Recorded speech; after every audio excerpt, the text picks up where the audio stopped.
Hey, what is going on? Hope everyone had a fantastic Father's Day weekend. Welcome to the first episode of Around the Horn for the summer. I'm your host, Randy Frame.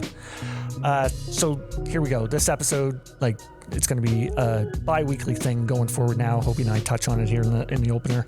We're going to have Blair and Kyle on. We're going to talk about everything that's going on in the ISC. So this episode here, it's broken up into, Hopey and I talked to Blair on Thursday, and then we just finished up, me, Blair, and Kyle, talking about everything that went down at the Canada East Qualifiers and what's going to happen for the rest of the summer. This is going to be a bi-weekly thing. Hopefully, as the summer goes and the ISC goes on. And then we'll get back to, regular episodes with guests and whatnot. You're probably in late September, I would say. One thing I got to point out, because Hopey and I do our opening segment here, I made a mistake. And we were talking about the Canadian women's national team and how they were 3-0 over in Czech Republic for their qualifier. And I said it was the LA 2028 qualifiers, but it wasn't. It was the 2027 World Cup qualifiers, and Canada did get in. So congrats to the ladies on getting into the World Cup in 2027. Other than that, let's, while you're here, make sure drop a comment on the show. Give us some sort of rating. We're at Outside the Chute on all social media platforms: Facebook, Instagram, Twitter, YouTube, and TikTok. If you have a YouTube account, get over there, subscribe to us. Let's get to this awesome episode. This is Outside the Chute, and anything goes. I got the world in my palm, like camera action, it's on. I can't describe what I'm feeling, ain't never felt this freedom. I got the world in my palm, like camera action, it's on. Ain't never felt this freedom. Could you say that anything goes, anything goes, anything goes, anything goes, anything goes, anything goes. You want it only real deal hip hop.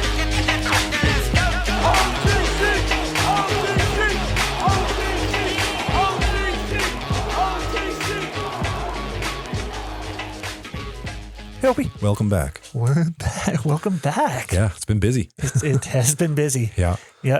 As to why we're doing bi-weekly episodes now with Blair and Kyle. That's what we're going to do for the summer. A little too busy to try and do research on solo guests. You know what, though? If you're not busy in the summer, you're fucked. Yeah, that's true. And we should be busy as hell. So and good. We definitely are. Yeah, There's a lot on the go. League's been going fantastic. Man. We did have a few rainouts, but... we deserved them after last year. I know, that was stupid. But I think I know the team that I coach, the Gremlins, we're caught up totally. We never missed a game because we had a Tuesday cancel and we played on a Wednesday instead. Oh, yeah. Some of the teams have to make up some, but it's good. We've missed two. Yeah. Monday night, the 7:00 game between the U17s and... Oh, yeah, the second game. And who was playing that one? Anyway, whatever. Who...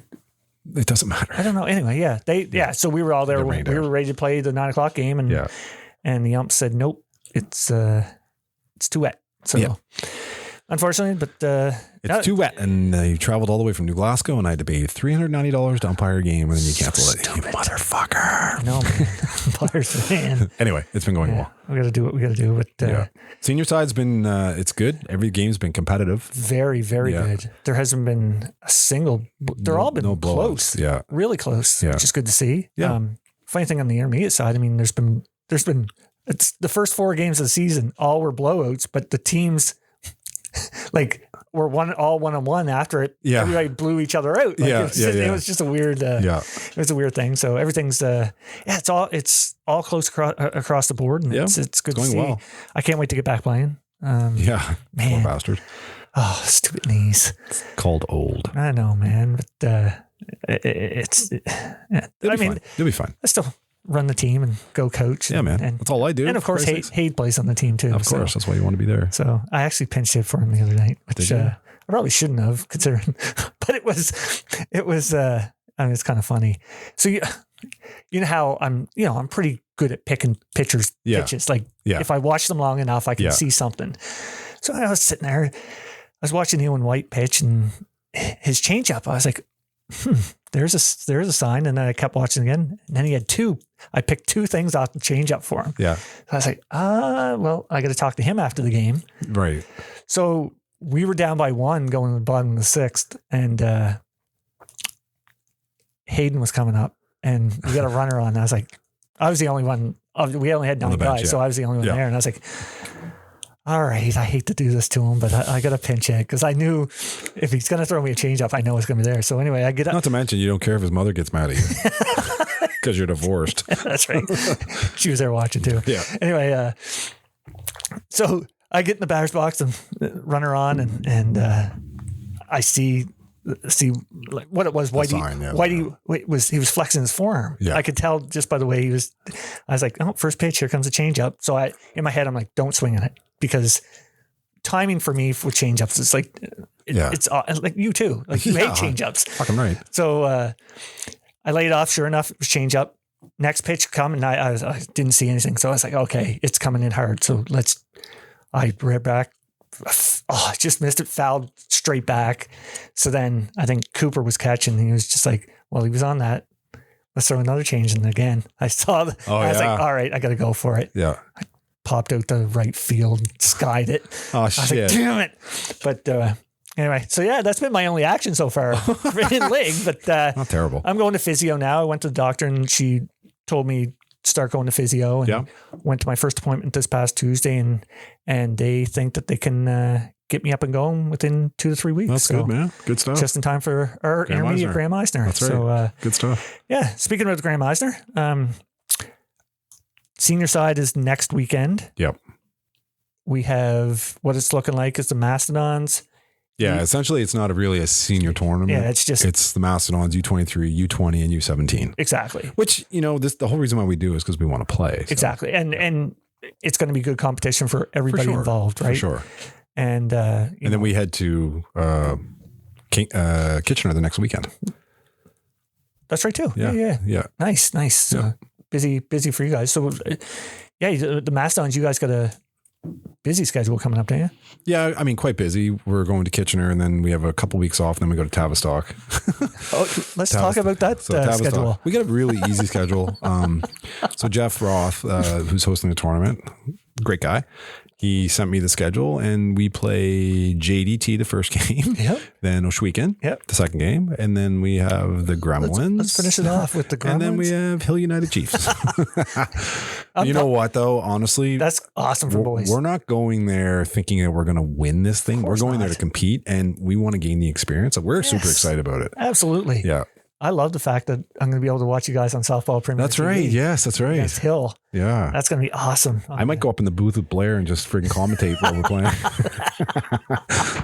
He'd love that. No, I'm excited about it. And to be honest with you, David, Bubba and Brody have been pitching very well. Yeah, so they have. I'm confident that we're going to compete, but it's the big guys. Yeah, absolutely. But we're going to enjoy it for sure.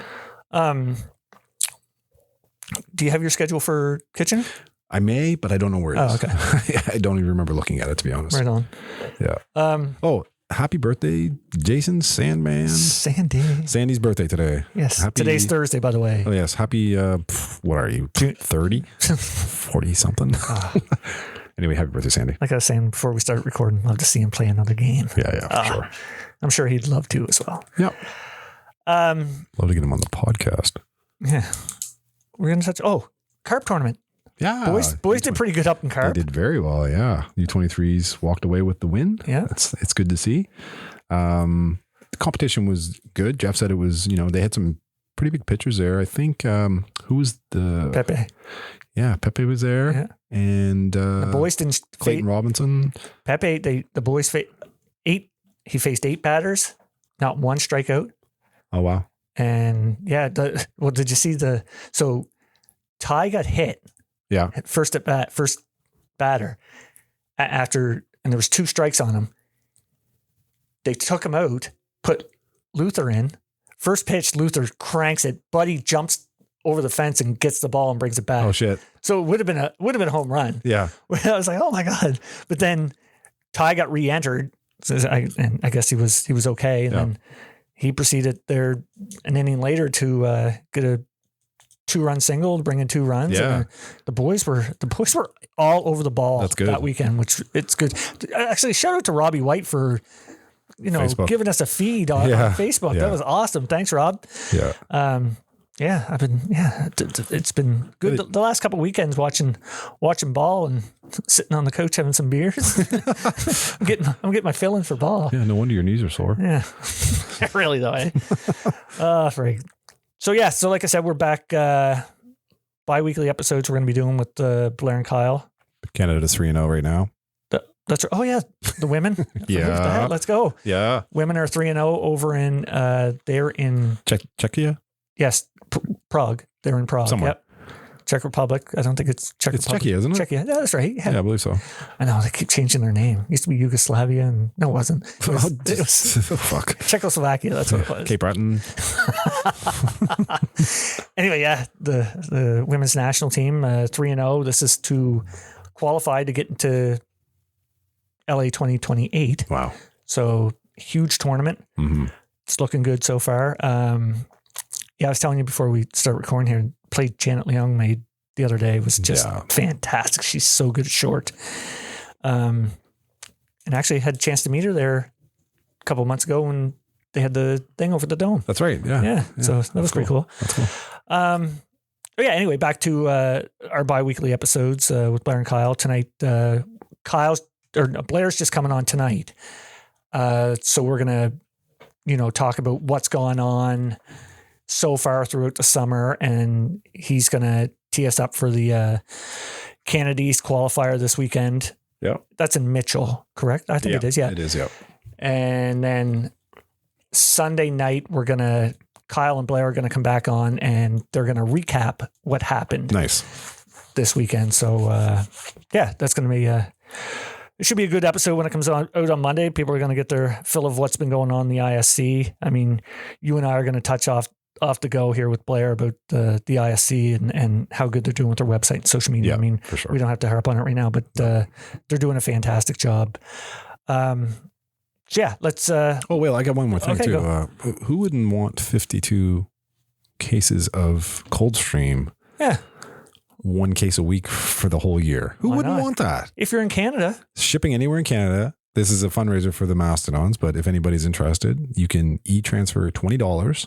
Simple $20. And you get 5 tickets for $20 on a chance to win 52 cases of 355 milliliter either beer or ready to drinks.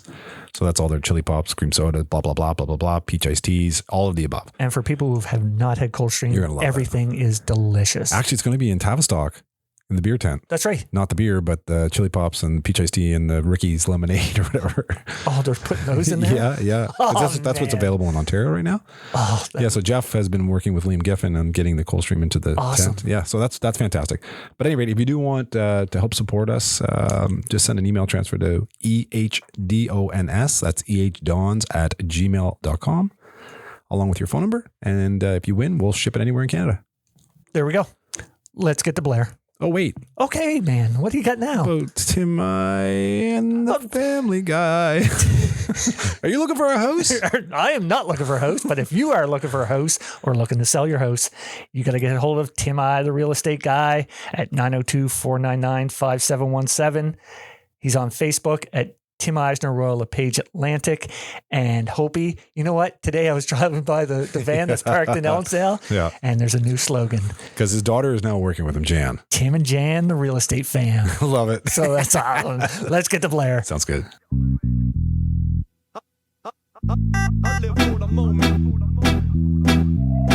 Yo.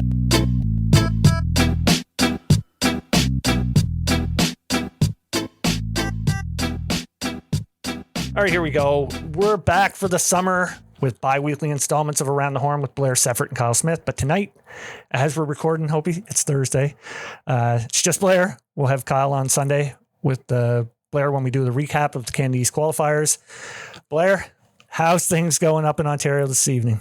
You know what? It's been a great start. We had a little bit of unfortunate rain on the Sunday that couldn't get the championship game completed at Bear Creek, but it's fantastic to get this ball season underway here in Ontario. So many great events here. We've had one. We're going to do another one this coming weekend in Mitchell, and then roll right into the Chiefs Challenge, and then the Hallman Tournament, and then we go a week off, but then we get into Tavistock, and honestly, it's not that far off to already be thinking about August in the World Tournament. Yeah, it's crazy. And it'll pass so quick too. I mean, it'll be one weekend, then one weekend, and then you're going to be you just roll one into the other and keep going, and it's going to be such a great season. Yep, definitely. Before we get into the tournament talk though, because we're going to go back to, Kelowna and stuff, I got to talk about, what the ISC is doing with the website and social media content. Because, I mean, doing those polls of the pitchers, players, teams of the decades, that was fantastic. Maybe tell us, Blair, like what's changed and where are those awesome ideas coming from? Well, this is some stuff that we've had percolating for a little while. We wanted to do this for the 75th, of course, and then we ran into that little thing called the pandemic. So here we are 5 years later, and we're doing this for the 80th. And these were a lot of the plans we had in motion, but there's a young guy out in Vancouver by the name of Brian Aratus who has really brought all of this stuff to life. We got to know him through his Softball City connections when we were out there in 2024, and he's come aboard to the ISC as our communications specialist. But boy, he just brings so much to the table. He's elevated our game, not just 100%, 1,000%, but 10,000% in the things that we're able to do online, the things that he does for us. And then when you combine that with what Luciano and Carol are doing with Softball Premier, boy, it just feels like we're living in the future. Oh, for sure. I mean, I want to touch on the website because the website is like night and day. Oh my God. Yes, it totally is. Compared to what it was. Yeah. Like, the fact that you click on a tournament and you get to see what teams are actually there, and you can go on and see their rosters, what's there, and you can go on and see, what they have for the ISCs and stuff like that. It's fantastic. Yeah, Brian's just done an amazing, amazing job of bringing us into the next decade. I mean, the prior website, you know what? I mean, I did a lot of that, and that was as far as I could go with it. I didn't have the technical skills to take it any further. And it was a 2015, 2018 website. Brian's brought us right into the forefront of this decade, and we're already ahead on so many things. So yeah, full credit 100% to Brian Aratus, who has just, I really can't say enough about all the work that he's done for us. Amazing. Definitely. Actually, I've been chatting with Brian, texting back and forth with him because he sent me a message about possibly like for example, the Hall of Fame page on there, and kind of guys that we've had on the podcast, maybe putting a link to their podcast episode under with on their Hall of Fame page, stuff like that, just making it much more interactive, so and good, in depth, and it's now an experience, and we see it in the stats. The time spent on pages on our website compared to, and Brian has all these stats, the industry average, we're 10, 15, 20 minutes above the industry average for time spent on pages. It's great, and it's because Brian has put so much into all of this content.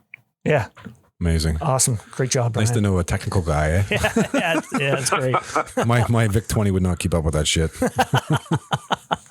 Oh God. Well, you know what, Hopey, you and me are too old for this stuff now. 100%. This honestly is.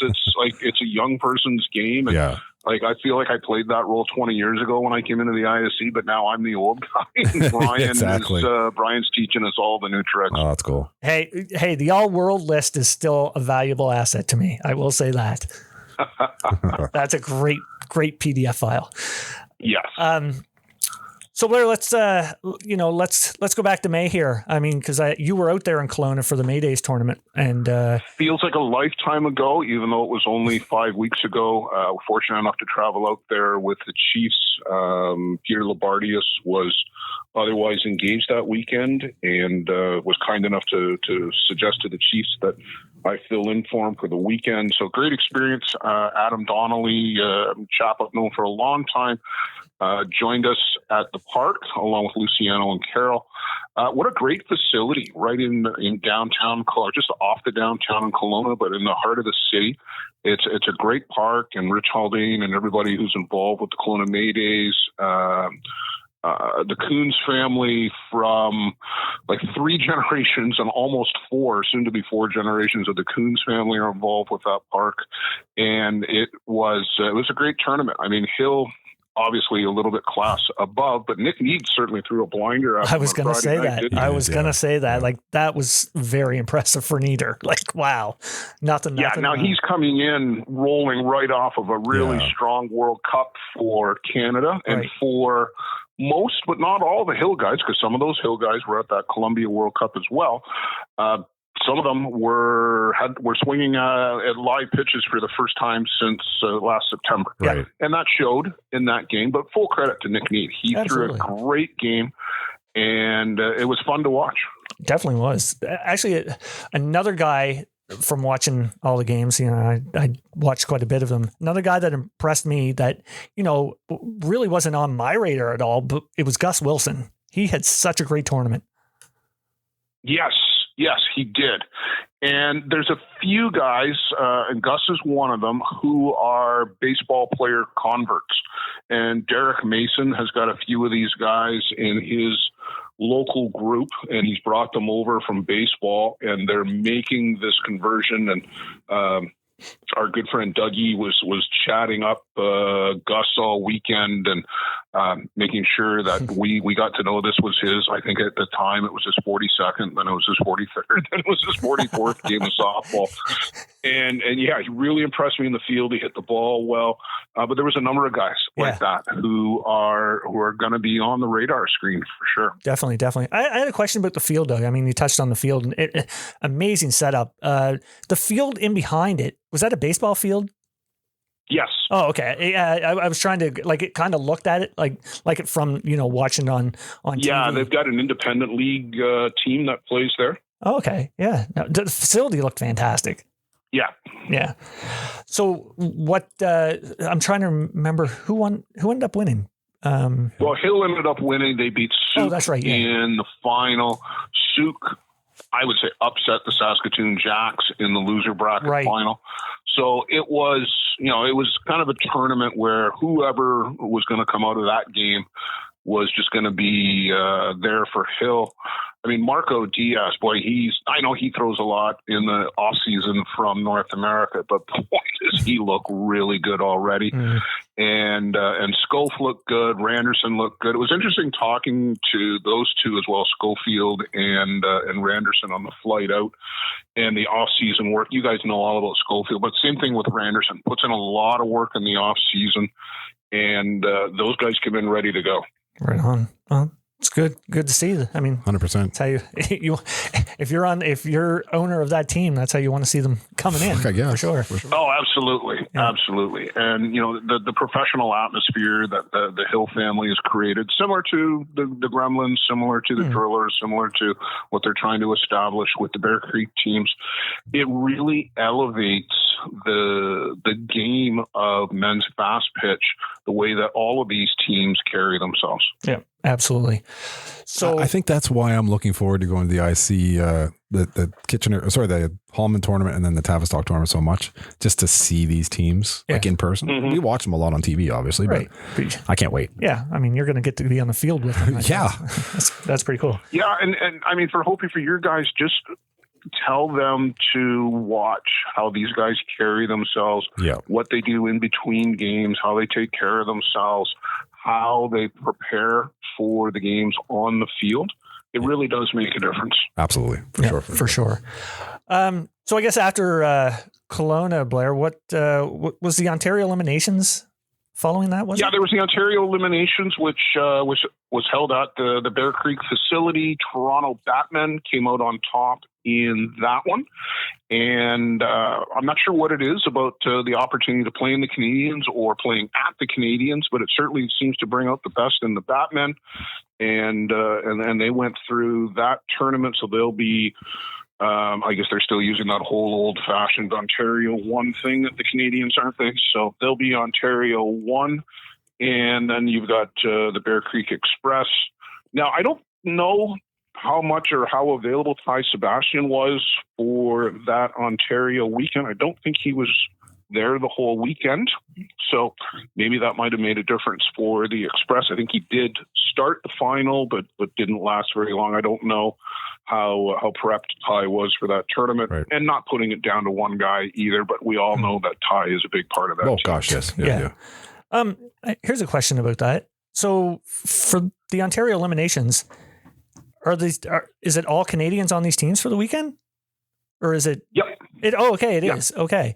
Yeah. So it is a significantly different lineup than what you'll see on the ISCs, quite obviously. But Bear Creek does have a Canadian team that will represent out in, what is it, Saskatoon this year. Yeah, that's right. Yeah, that just crossed my mind as you said it was to figure out the seeding for Canadian Nationals. Yeah, so that just crossed my mind. So Waterdown Hammer will be going as well, and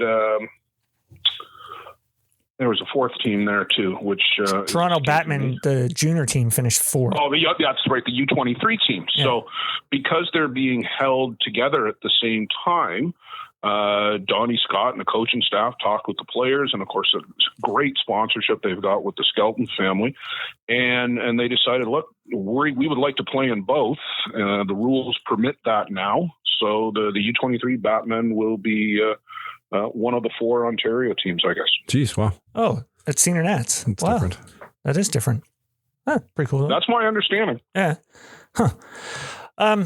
So what was after the Ontario elimination? Well, was that 3 weeks ago? Yeah, so that was at the end of May.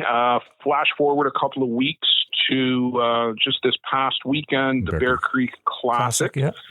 And a couple of upsets here. So Toronto Batman, we're just talking about them, and they knocked off Hill United in a Saturday contest, Saturday afternoon. I think the final was 7-3 or 8-3, something like that. And that's a huge upset. I mean, Roman Godoy, who is the prize acquisition for the Batman this year in the off season, threw a real good game. He threw a gem. Yeah, he did. That was a pretty game to watch. He looked really good doing it, and he's had a history of success against the Chiefs too. Yeah. You know who else looked good in that game? You know who else looked good in that game? Was Nick Shales. Yes, he did, didn't he? Playing for Toronto, making his debut for Toronto that weekend, had a couple of RBIs against his former team. Yep. I'm sure that at bat felt very good. Yeah, for sure. I would say. Yeah. Yeah, it was nice to see, absolutely, for Nick, and look forward to catching up with him this weekend in Mitchell. The Gremlins, talk about another phenomenal game. How about the Gremlins and the game that Kuba Osichka threw at Hill United on the Friday night? What a blinder from Kuba. Yeah. Oh, yeah. I mean, I think I watched, I'm trying to think how many games were in that tournament. I bet you I watched quite a few of them. Yeah. Because, I mean, that's what another thing I got to say as far as the Bear Creek facility goes is, they had their live feed with a couple of commentators. Actually, Kyle was in on the finals, was he not? Yeah, Kyle came down for the Sunday. There were, and kudos to Bear Creek. They put that together pretty quickly. They've talked to several different providers, and they put this together. It's great to see. I think they're only going to get better. They got to work on some settings, from what I heard with the Starlink setup. It was freezing a little bit here and there, but man, how great is that? We got 2 live streams now from the tournaments, and you just think of where we were not so long ago, That's right. where you had to go to Al's Fastball to get the scores on Monday morning if you were lucky. That's right. Now you can watch multiple games at once. Yeah, no, absolutely. And actually touching back to with softball premier, because I mean they had all the Hill games on. What a tournament Lenny Vitavazzo had. He was just crushing the ball this past weekend. Yeah, just picking up where he left off. Hit 500 at the World Tournament last year. Stroked the ball very well in Kelowna, as did just about everybody on the team in Kelowna. So nice to see Lenny hitting the ball. I think it was great to see Quentin Bruce back too. Yes. That real bad injury he had last July at the World Cup. Great to see him back in uniform. And I talked to him on the flight out as well. And he mentioned all the work that he put in the off season, and he couldn't wait to get back on the field too. Yeah, it's good to see Q back for sure. Unfortunately, the finals got kind of rained out, and we had a dual winner there. Not kind of. What? Oh yeah, I guess it did get rained out. Thanks, Hopey. But yeah, I mean, you're watching the feed. Holy cow! It was starting to come down there in around the third, and they third kept, or fourth inning. I think they got 3.5 done, maybe. It was 1-0 ball game for the Gremlins. It was too bad because it was shaping up to be a terrific contest between the Gremlins and JDT.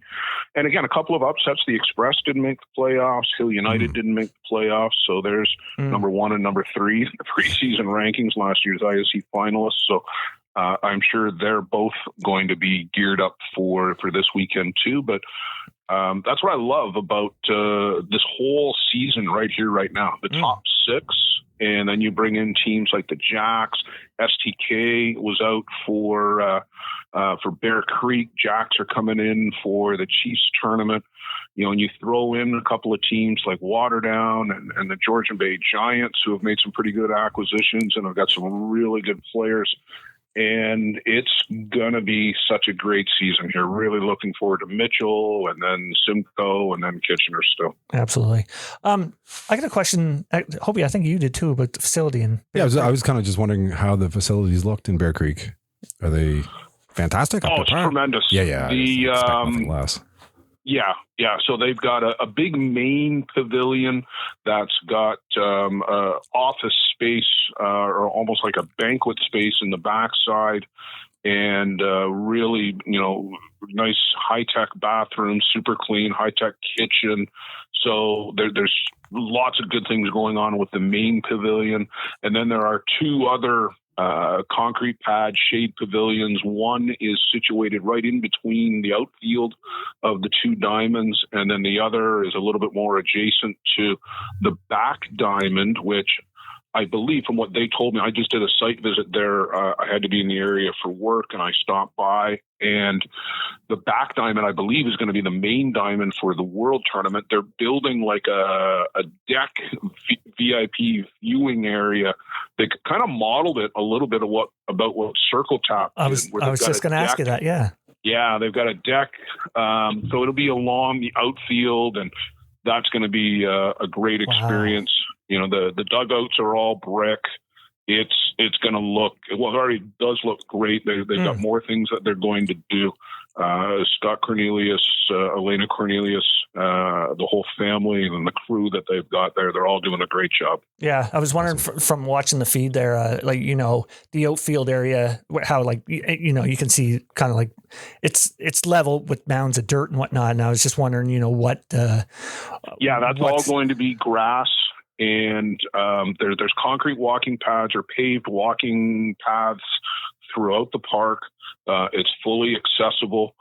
And, where there's dirt right now, there will be grass eventually. And they're talking about still building a press box in behind the stands on that back diamond where you saw the softball premiere streaming from. So I'm not sure what the time frame is for that, but talked with Scott, and it's certainly within his plans to do so. That's awesome, man. Sounds a lot like Lance.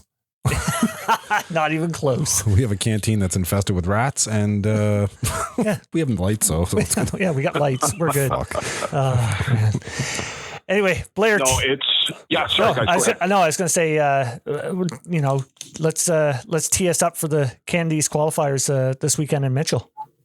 Yeah, I mean, we've got those top 6 teams. So the Bear Creek Gremlins, the Express, the JDT squad, and then Northeast Drillers, Toronto Batman, Hill United Chiefs. We put those 6 teams into one group, and they will play each other all day. We start 4:00 on Friday on Softball Premier. So 3 games Friday night, all day Saturday, playoffs on Sunday. And those games are going to be the games that are going to be streamed on Softball Premier. Then we've got another 12 teams in what we call our red division. And those are like the Georgian Bay Giants, Kingston Axemen.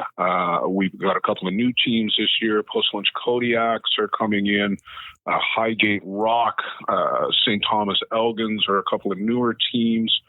And those games, so there's 2 diamonds that they're going to play on. One of them, we will have single camera streaming that Luciano's going to set up. We're doing the white division and the red division. All of those games will be on Game Changer. So we'll hook the Game Changer ribbon into that single camera stream. So we'll have a full production stream on one diamond, single camera stream on another. Excellent. And then we've got a Legends division. We've got 6 Legends teams that are on hand as well. So it's a full complement of teams. We got 4 diamonds running day and night, Friday, Saturday, Sunday, and we're expanding into a 5th for the Legends semifinals on Sunday morning as well. Wow. Sweet. That's incredible. Amazing. I can't wait to watch this. Well, actually, you know what? I have my career work golf tournament on Saturday afternoon. So I'm going to be streaming it from your cart. Yeah, I'll be in the golf cart. You'll be racking up the minutes there for sure. Yeah. Yeah. I'll be back home on Saturday. Definitely tuning in. Tuned up too. Oh, definitely tuned up. So I guess Friday night, Blair, who's kicking it off Friday night, for the big teams? Friday night, it is Hill in Toronto and a little bit of a rematch. So, the Chiefs will be coming out firing for that. And then we've got the Drillers and the Gremlins. And then the final game of the night is the Express and JDT. So a little intramural game for the Bear Creek guys. Nice. Wow. Well, I guess my night's set for tomorrow night now. Yeah. All right. Well, yeah, that'll keep you busy on the red side. My battery is just about to die here, but hopefully we can get this in. On the red side, Friday night, we've got a full complement of games there as well. And so we got St. Thomas and Sebringville Sting, New Hamburg Mustangs and Puslinch at 5:00. At 7, we've got the Walton Brewers, Waterdown Hammer, Highgate Rock, Oswegan Redmond. And then at 9, it's the Kingston Axemen and Toronto Batman U23. And then Georgian Bay Giants and Townsend Tide. So those are the 12 teams that are in the red division. Everybody plays Friday night. Wow. That's awesome. Wow. That's awesome. All right. Well, we're going to take a little ad read break here. And Blair, we're going to be back after this break with you and Kyle. And guess what? We're going to talk about what all went down this weekend at the Canada East Qualifiers.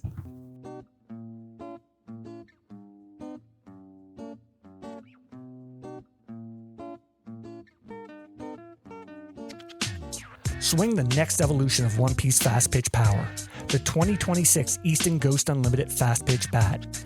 This year's model takes everything hitters loved about the Unlimited and pushes it even further, delivering a hotter, cleaner, and more responsive feel than ever before. With a redesigned double-barrel EXT and a fully optimized handle system, the 2026 Ghost Unlimited is engineered to outperform both prior Ghost Unlimited models, with more consistent exit speeds and improved overall barrel response. A key upgrade comes from its optimized handle stiffness, engineered individually for each drop and length. Shorter and lighter sizes feature a slightly softer feel for better control, while longer and heavier sizes unlock a stiffer handle that creates a more powerful connected swing. Compared to the previous unlimited designs, this fine-tuned handle optimization allows hitters to generate more leverage without sacrificing comfort or feel. The improved double-barrel EXT design delivers even more consistent pop from end to end than past unlimited barrels, while the Sonic Comp Pro composite brings Easton's lowest compression and most durable one-piece construction yet, resulting in higher performance potential than the previous two unlimited models, paired with that unmistakable Ghost sound. Combined with the power boost soft knob and reduced sting across all sizes, the 2026 Ghost Unlimited offers smoothest, hottest one-piece experience the Ghost lineup has ever produced. Get your 2026 Easton Ghost Unlimited fast pitch bat and feel what happens when refined feel and next-level barrel tech come together to create the most advanced Unlimited yet. All right, and we're back. We lost Hopey, but we gained Kyle. Kyle Smith's back on the pod here with Blair and I. Kyle, how's things been going? Yeah, it's been good. Nice to finally get some warmer weather and true ball season weather in Ontario. Nice to see the season getting going and hit the ground running. So it's been a little chaotic, but nice to finally be in, a little bit more natural go arounds. Yeah, for sure. Did I see you're coaching now? Are you coaching the women university or something like that? Yep. So I'm coaching at Conestoga College with actually Dallas Kipfer is the head coach there. Oh, nice. With Emily Glendenning and Mike Wechters on the staff with us. So last year was my first year at Conestoga, and then so back for more. So that's a fall ball season that gets underway the very beginning of September. Oh, excellent. That should be pretty fun, what? Yeah, you know what? It is fun. It's a 6-week grind, but lots of great ball players, that choose to stay home, and some that have gone away on scholarships and turn around and come home. And so yeah, that league is getting stronger. So as well as the university league too. But yeah, the college grind, it's a varsity sport, right? So there's scholarships available and things like that for players staying home, which is kind of cool to see for the kids that are choosing to stay home. The talent level is really good. Actually, it was kind of not that it caught me off guard, but it was more a pleasant surprise with the talent there for sure. Right on. Good to hear. So I guess we got a good chunk covered there on Thursday, Blair, with what we were talking about, that the start of the season, and of course this weekend with the Canada East Qualifiers, and I mean, what a tournament it was. I mean, you got your good share of ball in. Oh, what a phenomenal weekend. And like Kyle said, we got the real good weather this weekend. It was not blazing hot, and I'll tell you, the players absolutely loved it. So did the beer concession folks, because people were there to enjoy themselves. It was just a glorious weekend down in Mitchell. I know we talked about how great the competition was, and it lived up to every second of the billing. These top 6 teams are so close. Anybody can beat anybody else in a given game. Can they do it all week long? Don't know about that. But in any given game, any one of those top 6 teams can beat anybody else. Nobody got out of Mitchell unscathed. Everybody took at least a loss. And Hills United did come out on top, 3-0. But that was a scoreless game through 7. Bradley Ezekiel does Bradley Ezekiel things, hits a 3-run home run on an 0-2 count.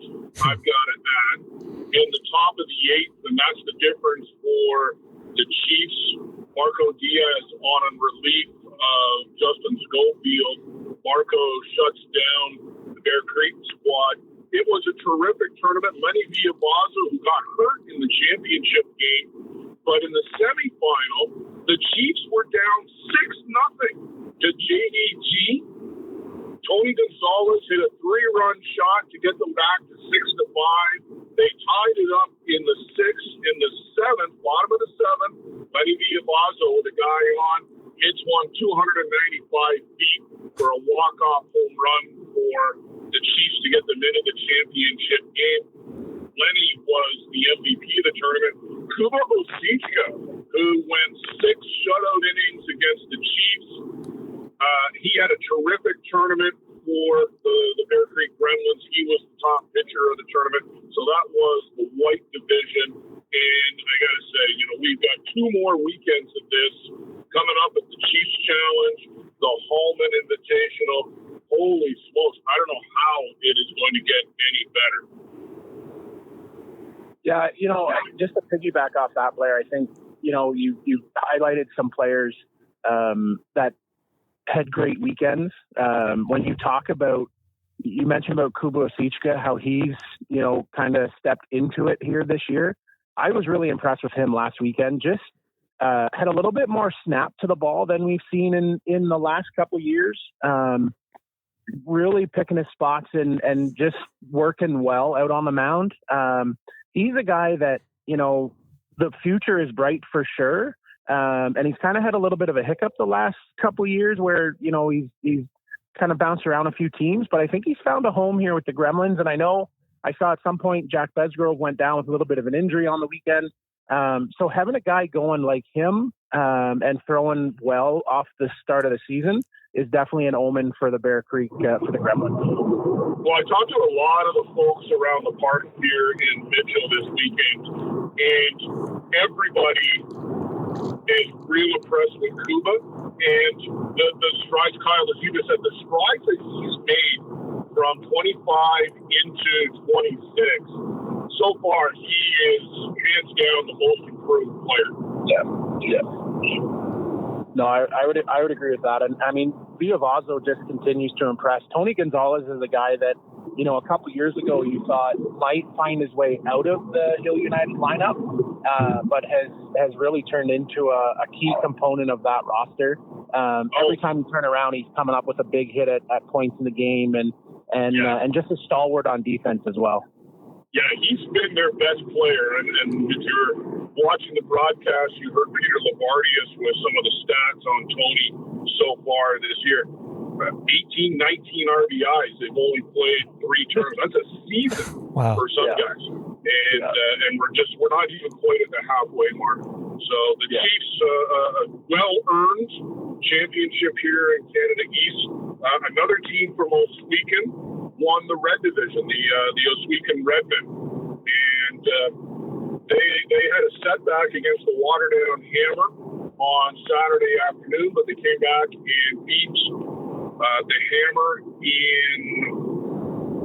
they beat Kingston first thing this morning. Yeah, Clayton Robinson had a whale game there against Kingston.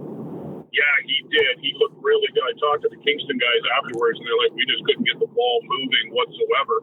And they had scored a lot of runs this weekend. Kingston did.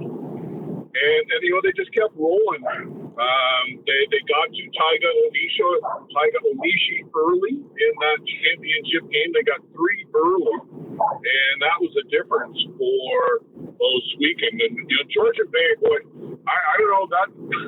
It's going to be a party when those guys win something big because they've been a bridesmaid just about everywhere. Yeah. And I know they won last weekend in Tara, but they keep getting better. And who really impressed me this weekend, and I said this on air, and I'll say it to you guys too, in a game full of premier athletes who play shortstop, Ryuji Okawa from Japan, the national team shortstop, who's with Georgian Bay. Holy smokes, is this guy good? He made some defensive plays today that were just absolutely unreal. Wow. Yeah, I mean, we've seen it over the years too about how good the Japanese are at defense, and I mean, it just goes to show the work that they put in to stay there and to stay at the top. We always rant and rave about how good the Latin Americans are, defensively, but just as good are those Japanese players, and it's good to hear, and that's a nice little feather in the cap for Georgian Bay to have a couple of those international guys playing there, and they're living up there through the summer and they're playing in the local leagues and really really getting into the culture of the local area. Well, Ryuji Okawa actually speaks fairly fluent English too, so he's the interpreter for Onishi, and when he gets over here, Yamawaki, I didn't get a chance to talk to him here this weekend, but I'm hoping to set up a time to speak to him, and I think there's a great opportunity for him to be a bit of a brand ambassador, if you will, for Japan. And Kyle, like you said, get the word out and start getting even more guys. It's funny, somebody was talking to me this afternoon. Do you think there'd ever be a full Japanese team come over for the World Tournament? And I never say never. Yeah, right? especially with the turn in kind of the feel that you get around the national team, right? It used to be very militant, whereas now I don't want to say it's relaxed, but it's definitely a different atmosphere and it's a different vibe. And you're starting to see more and more players coming up and starting to play in the summer season. Yeah. So I wouldn't be surprised maybe at some point if you saw, a touring team almost like we've seen a couple times with some Aussie teams, like the Aussies have come up with a touring team. Maybe we do see that from Japan. Just there seems to be a turn of their thought process in Japan these last couple of years.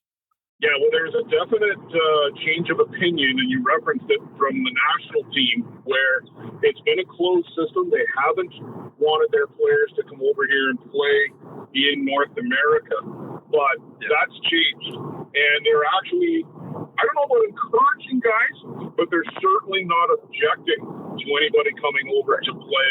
You saw a few guys with the Oma Tigres a couple of years ago, and I think you're going to see more in the future. Yeah, which I mean that's just a benefit to the game, right? Is the more international players you can have, and the top caliber ball players, and the nice thing is, they're not just going to the big teams; they're playing with the team like Georgian Bay, right? Like they're coming over and they're playing with a local team, a top 10, top 15 team, rather than just finding a way to one of the big budget teams. Yeah, absolutely. And the game is better for it. There's a debate, right? Are we taking positions away from Ontario or Canadian players? And there's an argument for that, and I do see that. But at the same time, having those guys here makes Georgian Bay better, makes the existing players better. And if you don't see better competition, if you don't play up, you will never get better. So yeah, 100%. There's a fine balance there. 100%. Definitely. How'd your Legends tournament go this weekend? So the Legends, there's another group of guys, and Coburg Force won, but that one went to extra innings as well. 7 it was 3-3, 4-4. It ended up being 7-6 in 8 innings for the Coburg Force over the Bear Creek Storm. And Robbie O'Brien, who is, I think, just 50 this year, he appeared in the Legends for the first time with Bear Creek, threw the ball very well, though it's been a few years since he's pitched. I'm sure he's not going to be 100% spry tomorrow. I'm sure he's going to be feeling that. But I said to the Coburg guys, we were doing the on-field presentation, so the one thing I really love about this Legends division is it's always somebody new stepping up. It's not just the same 1 or 2 or 3 guys. And Jeff Blaine, who has been with this Coburg team for a number of years, was with the Toronto Dieppe squad before that. He had a whale of a tournament here this weekend. He was the MVP for the Force. Grant Patterson continues to do well for the Force, through the ball. And it's a pleasure to watch these guys. The competitive fire is still there, but, they don't always run down that ball in the gap. And when you turn and look at the runner, he's not rounding second. He's actually just rounding first. So it is, the fire is still there. They don't play quite at the same level. But I'll tell you something, the camaraderie amongst you guys, like after that game, those two teams, they just went to the same picnic table and sat down, and they were still there when I left. It's great to see. That's awesome. I really think that 50-plus group, they appreciate the fact that they've got a place to play, and they can come in. Everybody wants to watch Jack Besgrove and Carlos Parra, and maybe we'll come back to him in a minute. And some of these other top pitchers and players. Everybody wants to see the Chiefs, the Gremlins, the Ty Sebastians, the Marco Diaz, but they also then go out and play and continue to enjoy it. And I like this Legends division for that. Can I jump in here for a sec? I just gotta, Blair, how's Waymo Mata doing after Friday night? He hit that double there, and I saw he had to leave the game. Sorry, who? Waymo Mata. Didn't he hit a double? Oh, yeah, he hit a double. He tweaked his knee. I talked to him on Saturday morning, and they were going to hold him out for the rest of the weekend just as a precaution. I don't think it was anything serious. They just had a little twinge in his knee when he went into second base, and Jan Carlos Gonzalez and Nowell Signs did the rest of the pitching for the Drillers on the weekend. Now, be their game in person this morning, but I don't think he pitched this morning. Okay. No, I was just wondering. Yeah. So what were you going to say about, you were going to bring up Carlos Parra there? Oh, Carlos Parra. So he pitched last night in relief of Ty Sebastian. It wasn't the only time he pitched, but there was a full crowd around watching this kid. And that was the first time for me to see him pitch standing in behind home plate. I mean, when I was in Columbia, we were behind glass at the one park, or we were 150 feet away at the other park. But to watch him pitch in person, I had the same impression of Carlos that I had of Jack Besgrove the first time I saw Jack in person. Wow, this kid his ball moves a lot. Yeah. And he really explodes off the board. And he brings it low to mid 80s, and then he dials down that changeup to 60. And he throws out for a strike. It's at the knees, and then it dies at the plate. This kid is going to be so good. Yeah, seeing him a couple times at the qualifier and then the U23s, like he is the real deal, and like it seems very effortless at times. I'm interested to see, as we've talked about in the past, like after you see him, this summer, how does he handle that after being seen for the club season, right? And how do you adjust yourself to keep it fresh and to keep the mysteriousness of the unknown that we've seen the last couple of years with him? And I think that's part of the maturing process that he's going to go through. I'm really excited also to see him mature and just put on a little bit more weight. As he gets a little bit older, he'll bulk up a bit because he is a little more slight. But yeah, like you said, Blair, I mean, the ball just explodes out of his hand, and he's honestly he is worth the price of admission to see if people are in the area, to make sure you get a chance to see him pitch. Yeah, come out to Simcoe this weekend. I mean, we're going to watch, rinse, repeat in Simcoe, add in a couple of teams like Saskatoon Jacks who are coming out. And if you're listening to this on Monday, the Jacks are playing Thursday in Jarvis. So if you're anywhere near there, take the opportunity to go out. They're going to play the Chiefs, and they're going to play the Townsend Tide. I was talking with Nick Shales, Kyle, about what you just said about Carlos being on the tournament circuit here this year. Everybody's going to get a look at him. And, Jack Besgrove ripped through the tournament circuit his first time through. And I remember Jason Hill saying this, buckle up, because it doesn't get easy. And that's going to happen too. So, and I think I will say this. Yeah. Oh, go ahead. Yeah, go ahead. Well, I think that's also what we saw with, you go back, 2014, 2015, 2016 with Eric Urbaneja and Ramon Jones, right? They were the unknowns in 2015, getting them deep into the medal rounds, and then they went on the summer circuit, and you see them, and then the book is out, right? And I think that's the interesting part is as they go now is, the first summer, it's kind of everybody learning and seeing it and kind of the unknown. And then how do you progress from there for sure? Yeah, the great thing for young Carlos Parra is he's going to get to throw to Rafa Flores. And Rafa Flores continues to be the center of attention everywhere he goes. What a great guy. That yellow catcher's gear that he had on. Joe Todd said if the lights went out, they could keep playing with that reflective gear. But what a great character. What a great catcher. And, Bear Creek are lucky to have him. Yeah, and I think when we talk about the Simcoe tournament coming up and that Thursday night, I think just take a minute and say, with a lot of internationals and the schedule being heavy Ontario, there's a lot of international players staying in the London area, and they've created a Wednesday night Super League down in Melbourne. They're going to play at Bear Creek at the JDT Memorial Complex on Wednesday nights. They're going to do double headers. All intents purposes, from what I've been told, is they are going to stream. I know they were streaming this week and talking to the fella in charge of streaming. It's a 6-week season for the next 6 Wednesdays.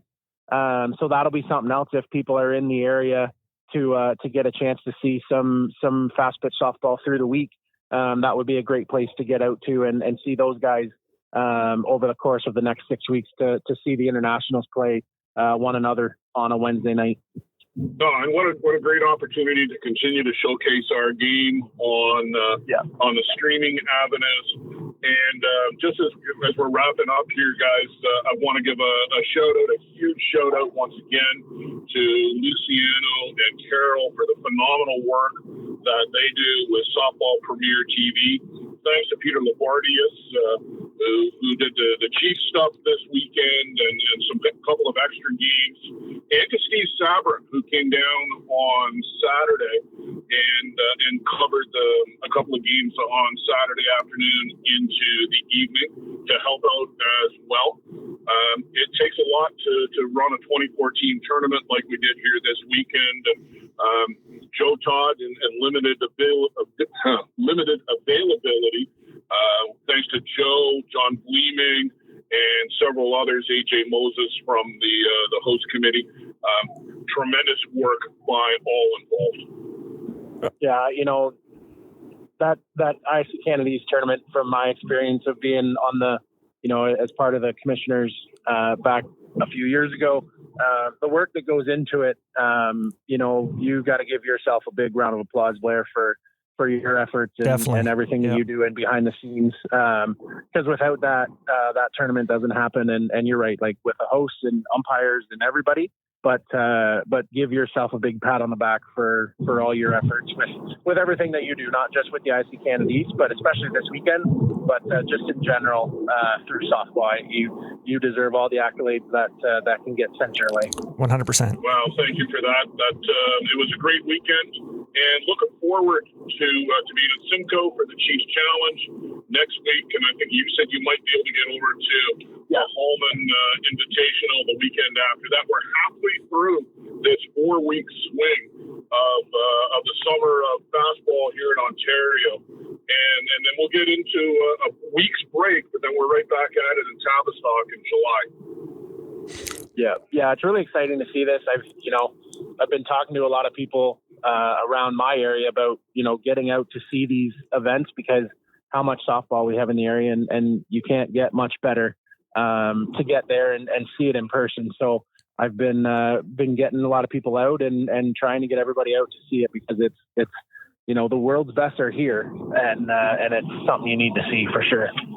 Yeah, absolutely. And Randy, the Mastodons are going to be at a couple of these events coming up too. Yeah, they're going to be up there in 2 weeks, and then I think they're at the Roth tournament up there. Yeah, because Hopey had mentioned their awesome schedule that they got for that.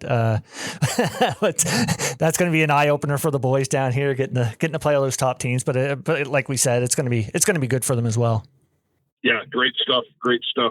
Guys, I am just about home here in Mississauga, so Perfect. Thanks for making my drive home much more enjoyable than it would have been otherwise. All right, and we're going to try to make this a bi-weekly thing now to kind of keep everybody up to date on what's going on around the ISC circuit and whatnot. So hopefully we'll be back in a couple weeks and we'll talk about what has gone down. Yeah, well, look forward to that, guys. I want to leave you with one number, if I may. Mm-hmm. Over 500,000 views on ISC social media channels this weekend. Wow. Holy Great stuff all the way around. Thanks to everybody for that. That's awesome. That's awesome. All right, guys. We'll see you we'll talk in a couple weeks. Look forward to it. Thanks, lad. Yeah. It's that East Coast fast pitch talk. From the dirt to the lights. outside the chute. Baby, let's ride. Outside the chute. Yeah, we bring the heat.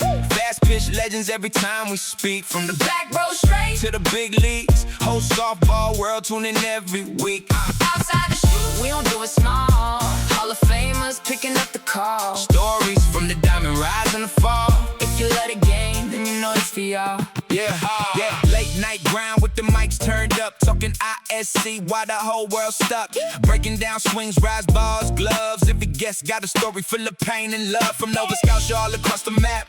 New Zealand, Aussie Steelers in the chat. Legends pull up and they speak all facts. World titles, road trips, bats in the back. Facebook jumping, 20,000 views.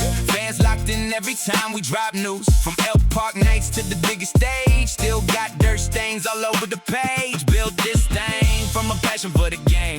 Now the whole softball world know the name. Outside the chute, yeah, we changing the lane. For the ball players grinding, never chasing the fame. Outside the chute. Yeah, we bring the heat.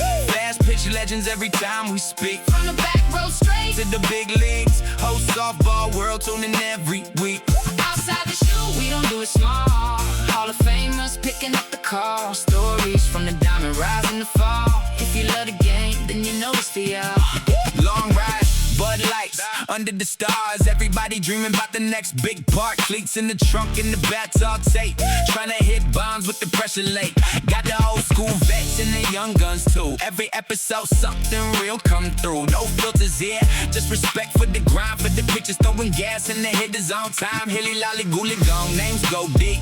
Every convo go when the legends speak. It's bigger than the podcast, bigger than streams. It's a soundtrack for the softball dream.